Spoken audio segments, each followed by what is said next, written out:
Ciao Juventini of the world, my name is Giuseppe, welcome back on the channel, I hope you're all doing well. It's always the same pattern. Intro of the video, and before starting speaking about the diverse topics, I always stop a moment where I'm asking you kindly, if you want to put a maximum of like and subscribe to the channel. And usually, we move on. Usually, I don't know, or I never know if you really put a maximum of like. I don't know if you're subscribing to the channel. But anyway, we move on, I record a video, and then you comment yes or not. Because the comments are public, I'm able to read them. I know who wrote a comment. But yesterday, reading the comments, I stopped a bit, and I tell you, I didn't really know how to react. Because Mikema336, he wrote, you already have the sponsorship from Juve directly. Why do we still need to support you by liking and subscribing to the video? Well, first of all, it's always if you want to, so you're absolutely not obliged to it. But secondly, when reading that question, I didn't know if it was a troll, if it was a funny comment, if it was a comment to say, oh Beppe, I'm writing something totally different, pay attention, I'm here, I'm alive, or I didn't know if it was a serious question. So that's why I decided, depending on how you react to the comment section, to take a few questions that are not always linked to Massimiliano Allegri or to Juve or to whatever. Comment, ask me questions, even the most bizarre questions, pizza or pasta, professional career, content, whatever you want to. Write them down in the comment section, I will take the best ones. If they are good ones, I will try to make a video about it in the next coming days or weeks. Anyway, we start speaking about Juve because we have a lot of things to say today. We'll speak about wing backs or wingers or whatever. Finally, I'm super happy about that one. But before that, let's start speaking about Corriere dello Sport with Il Morso di Kane, the bite of Harry Kane. Yesterday, I had never put in doubt that Bayern Munich would go through against Lazio. It's true, Lazio played a really great game at home and they won 1-0, but never I was doubting that Bayern would lose at home, even if we know that they are in a difficult moment. Yesterday, super easy for the team of Tuchel, 3-0. At home, ciao ciao Lazio. Am I happy? Yeah, I'm happy. Of course I'm happy. I never took Lazio really into consideration to qualify to that FIFA World Cup for a club in 2025. That you know it, and I repeat it, is my big obsession. We all know it. I repeat it every single day. But you never know in life. You never know.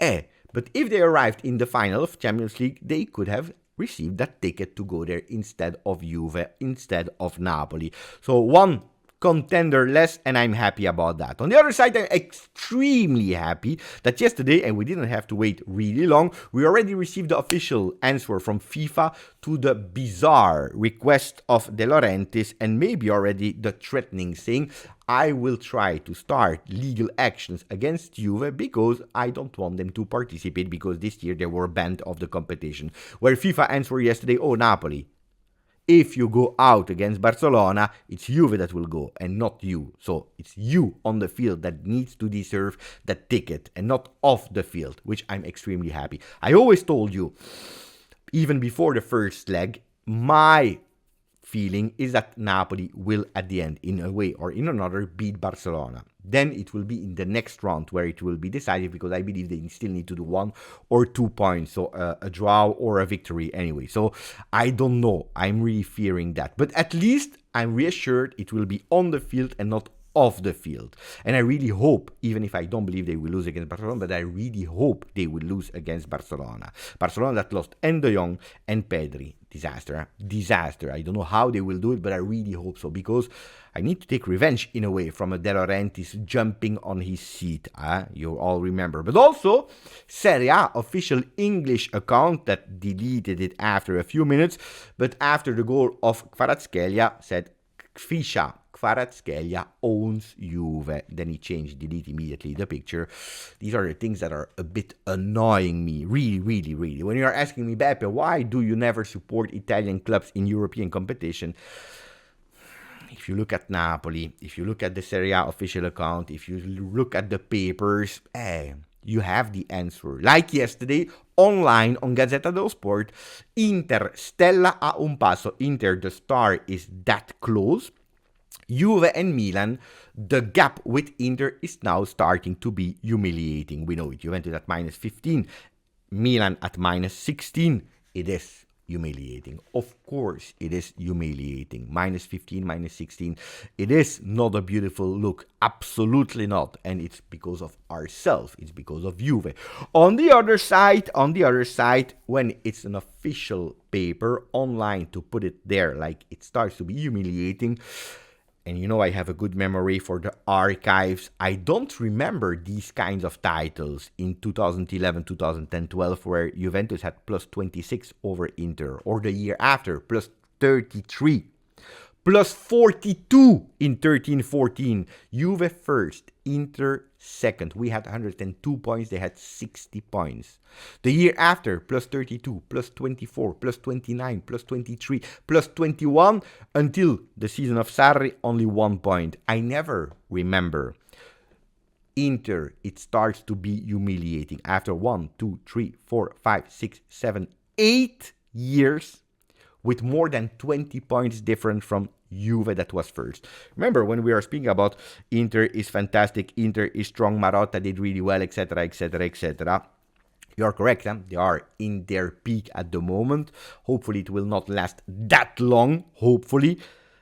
But I remember that not that long time ago, we were there for extremely long. So let's see what will happen. Anyway, I don't remember a humiliating title from Gazzetta dello Sport when Inter was that far away, especially because they don't take into consideration that these 15 points difference with Juve are because, of course, and they totally deserve it on the field, but there were some games, we said it yesterday, that some dubious referee decision has been taken in favor of Inter, and Tuttosport is writing a first page about that. Inter, you don't need them.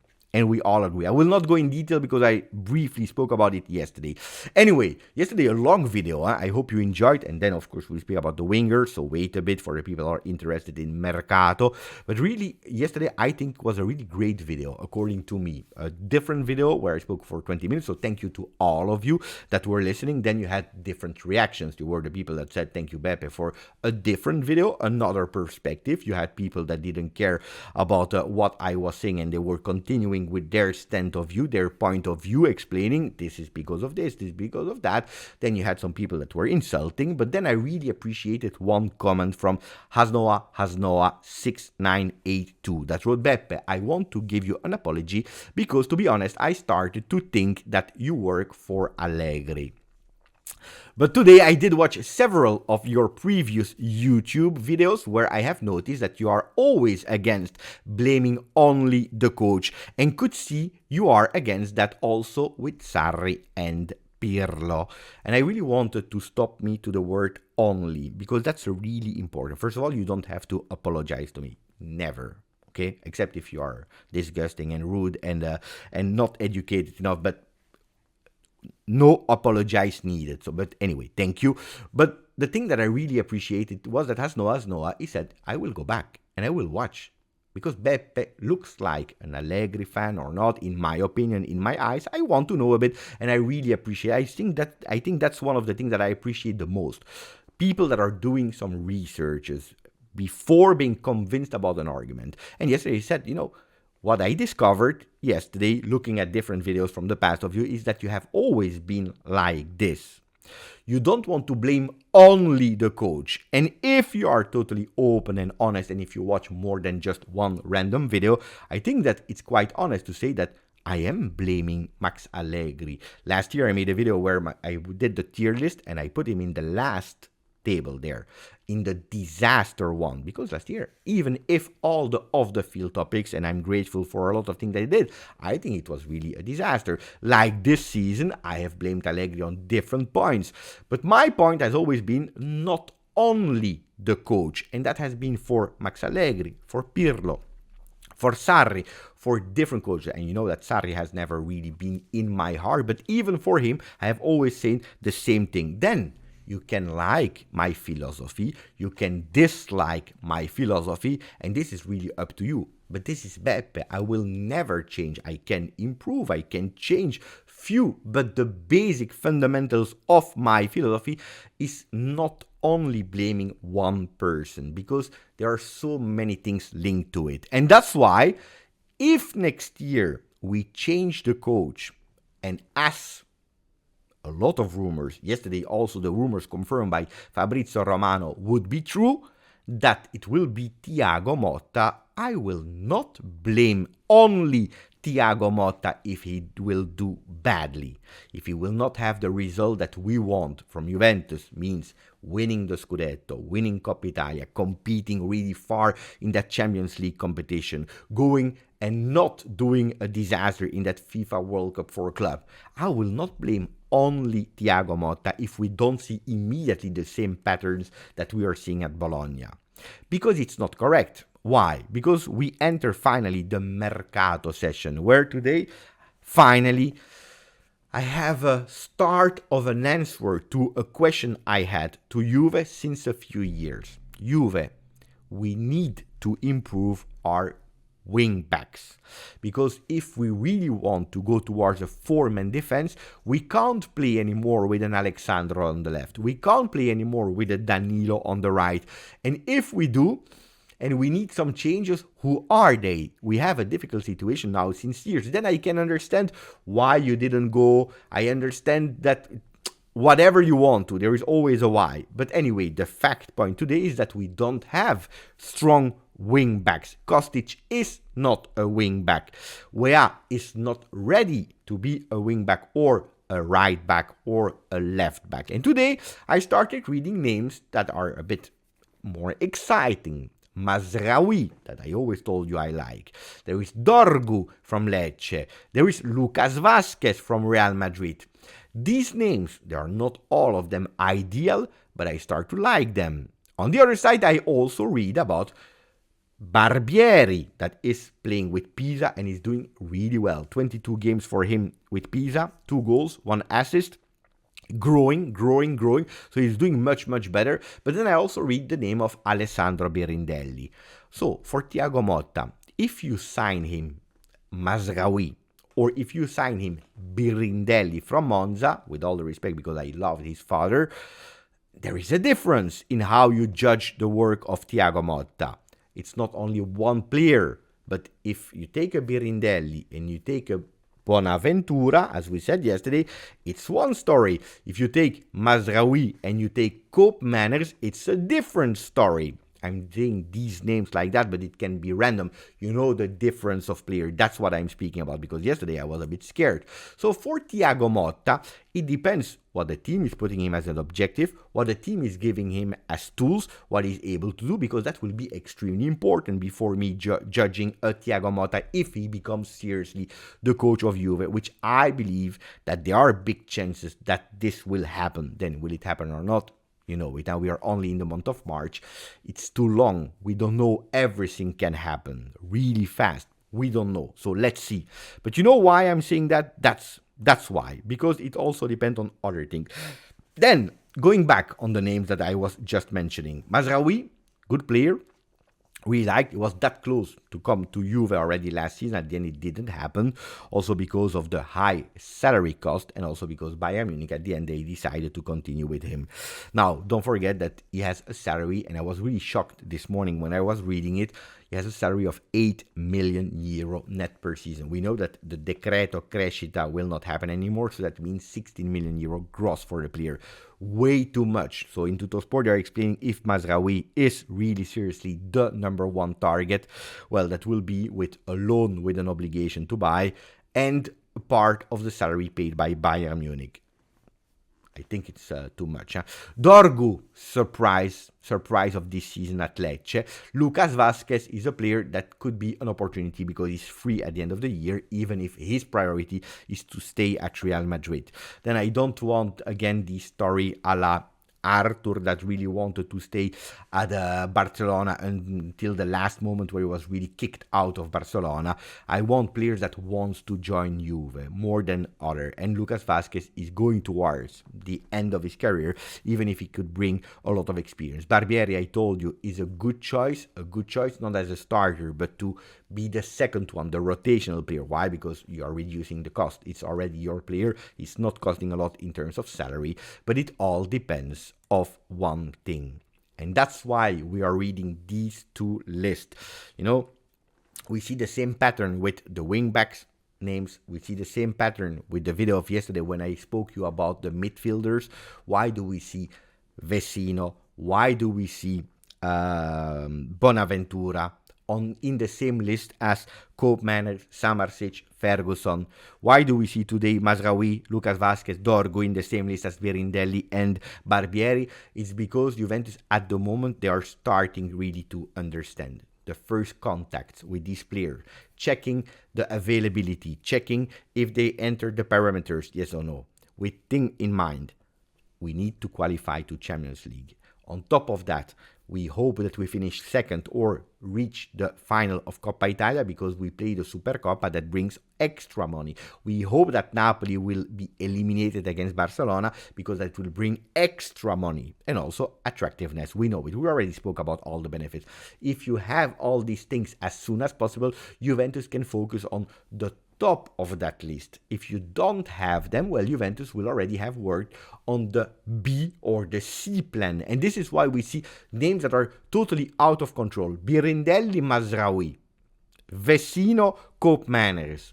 You know, that's the only reason why. And that's why I'm telling we really need to make fast that we qualify to this competition because they are crucial, vital for the destiny of Juve. Of course, if you go with new, refreshed left, right back, wing backs to have a bit of power there on the wings, what Juventus is missing since a few years, well, some players will have to leave. Kostic is one of the players that is on the departure list. There are some attractions from Saudi Arabia that are interested from him. Will we win a lot of money with selling Kostic? I don't believe so. He's there since 2 years. We didn't sign him for much money. He could go and we can go into the break even, maybe making a profit of 1 or 2 million. Anyway, there is Weah that is also there on that list because at the moment he still didn't convince fully. He has some requests from foreign countries, so Weah could leave after 1 season at Juve. Alexandro will not be renewed. Ealing Jr., depending on how we will play, depending on the alternatives there on top in that 4-3-3 that we really want to play with next season, regardless of the coach, with the Thiago Motta, with the Max Allegri, with someone else maybe. Well, Ealing Jr., it depends. Also because we know that he's a really research in terms of having money in. You can cash in with an Ealing Jr., which you can't do with a Kostic, for example. So Kostic, letting him go, but also Ealing Jr. can create your resources to have stronger wing backs, stronger left, right backs, but also stronger maybe players in other roles. Then another player that could potentially leave is De Sciglio, especially because of his physical condition, especially if Max Allegri will leave. I think it can be the end of De Sciglio. A lot will be refreshed in that role, not only the midfield, but especially in these roles. Or at least that's what I'm wishing for. And then I finish with a Gazzetta dello Sport that is writing something correctly. Arrivare secondi non basta. If you are second, it's not enough. And they are speaking about two clubs, Milan and Juve, because in the DNA of Juve, of Milan, even if difficult moments or whatever, well, the DNA is always you need to win. And only by winning you're satisfied. If you're second, you are not happy. You can be happy that you finish second for other reasons, because it's qualification for Champions League, because you were, 16th, and at the end you are able to win, arriving second. Yeah, but the really satisfaction of a Juventino, but even from Milan fans, is when you win the Scudetto. No blah blah here or there. Well, they were speaking about the Mercato choices, and there is another player that is Juventus linked to or interested to, and it is Merino from Real Sociedad that yesterday played against Paris Saint-Germain. A strong player, is an alternative to Koopmeiners, and also there coming into that list of A, B, C choices. And I believe that Merino is a really, really good player. I really like him, really, seriously. Few words about Juve Atalanta of this weekend. Moise Kean should be called up after so long. And Miretti and Alcaraz could potentially start again because Rabiot will probably not be there. McKennie could potentially be there, but on the bench. So we will see again a midfield by Locatelli, Miretti, and Alcaraz. Will Ealing Jr. be on the left or not? Big question mark. I hope so, because he did well. I really appreciated the game of Ealing. Let's see. I'm really curious. Let me know also there if your opinion is, without Rabiot, do we risk McKennie or do we give trust to the team that lost against Napoli, but that showed something else in that midfield. Grazie, forza, Juve.